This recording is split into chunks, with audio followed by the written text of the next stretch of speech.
à tous, j'espère que vous allez bien, moi ça va, tranquille. Aujourd'hui on se voit pour ce livre-là.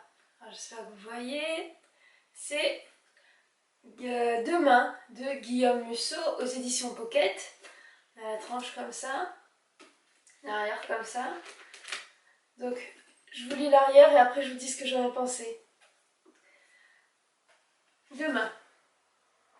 Elle est son passé, il est son avenir. Emma vit à New York. À 32 ans, elle continue à chercher l'homme de sa vie. Matthew habite à Boston, il a perdu sa femme dans un terrible accident et élève seul sa petite fille. Ils font connaissance grâce à Internet et désireux de se rencontrer se donnent bientôt rendez-vous dans un restaurant de Manhattan. Le même jour, à la même heure, ils poussent chacun à leur tour la porte de l'établissement, se conduisent à la même table et pourtant, ils ne se croiseront jamais. Jeu de mensonges, fantasme de l'un, manipulation de l'autre, victimes d'une réalité qui les dépasse, Matthew et Emma vont rapidement se rendre compte qu'il ne s'agit pas d'un simple rendez-vous manqué. Alors, quand j'ai commencé à lire ce livre, je ne savais pas à quoi j'allais à faire et je ne m'attendais pas à grand chose non plus. J'avais déjà lu un titre de Guillaume Musso et j'avais adoré, je trouve que j'avais lu La fille de papier et les rebondissements à l'intérieur, comment on nous fait marcher tout au long du livre, j'avais beaucoup aimé et j'avais du coup quand même l'espoir de vivre quelque chose encore différent avec ça et c'est le cas. Franchement, il y a c'est plein de changements d'atmosphère, de mouvements dont on ne s'attend pas, ça vaut le coup franchement.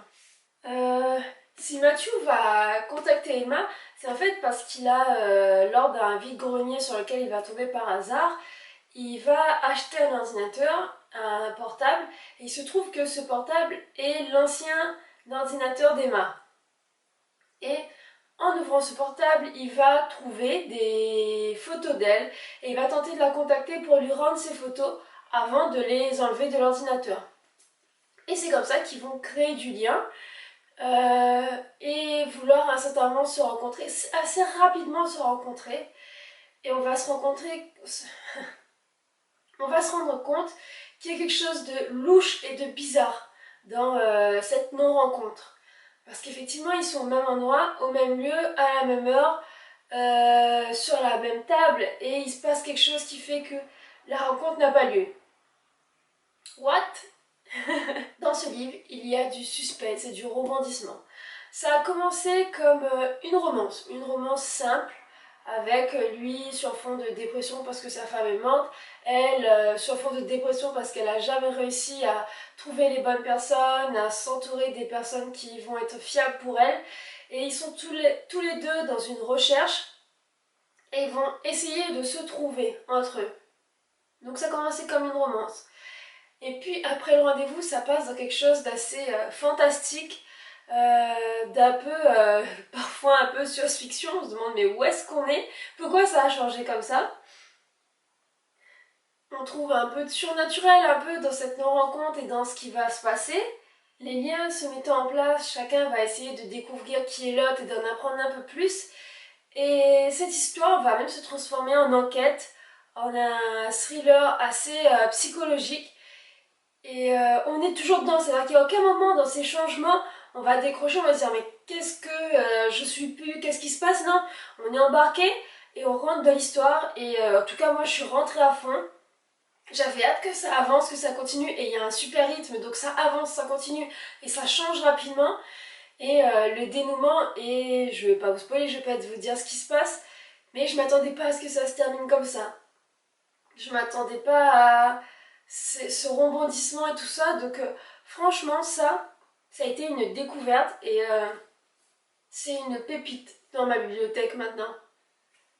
Comme le premier Guillaume Musso d'ailleurs, c'était une pépite, La fille de papier, ça c'est une pépite et je pense que je vais essayer de me pencher sur d'autres livres de cet auteur.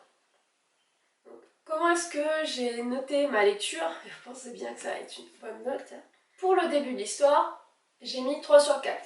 Parce que le début de l'histoire commence pour moi, hein, peut-être parce que j'ai pas tout capté au départ sur la et tout, comme une romance. Et donc elle se met en place comme une romance, il y a les codes de la romance et voilà, je m'attendais pas à grand chose au début. Et donc 3 sur 4 parce que ça le vaut bien, voilà. Le suspense, l'intérêt et la fin, j'ai mis un 4 sur 4 parce que je sais jamais en tournant les pages ce qu'il va y avoir derrière, parce que je me dis pas ah ça c'est cousu de fil blanc, ça va se passer comme ça. Rien de ce que j'aurais pu attendre n'est arrivé. Donc tout du long. Enfin, ouais, ça nous tient en haleine. La fin, c'est pas du tout ce que je croyais. Ce livre a un réel intérêt de nous faire partir, quoi. Quand on est dedans, c'est bon. Les personnages. Pour les personnages, j'ai mis 3 sur 4 parce que je trouve le personnage d'Emma très intéressant et on sent qu'elle se bat. Après, j'ai trouvé Matthew un peu passif dans certaines périodes du livre et ça m'a un peu embêtée parce que c'est vraiment ces deux personnages-là qui vont un peu jouer tout ce qui se passe. Et on sent instamment que lui est plus en retrait, que c'est Emma qui fait dérouler l'histoire. Et voilà, c'est tout. Mais sinon 3 sur 4. Hein. L'originalité, 4 sur 4. Parce que j'ai rarement eu des livres comme ça qui changent de rythme, qui passent voilà, d'une romance à quelque chose d'un peu plus surnaturel, à de l'enquête, à du thriller, à des... Ouais, ouais. Je trouve que ce livre, j'en connais pas d'autres comme ça pour l'instant. Si vous en connaissez d'autres comme ça, n'hésitez pas à me les faire découvrir parce que si vous avez des pépites comme ça, je veux les connaître. Hein. Et pour l'écriture, j'ai mis un 3 sur 4 parce que c'est une belle écriture, que c'est agréable, que ça se lit simplement et que ça m'a permis d'entrer dans l'histoire sans problème. Donc que du positif pour ce livre qui en note finale obtient un 17 sur 20 quand même. Et waouh, un 17 sur 20 quand même. Donc ça, je kiffe. Bon, si vous l'avez déjà lu, dites-moi ce que vous en avez pensé. Sinon, est-ce que ça vous intéresse? Hein? Est-ce que vous vous lancerez dans cette lecture? Et à la prochaine les amis, ciao bye.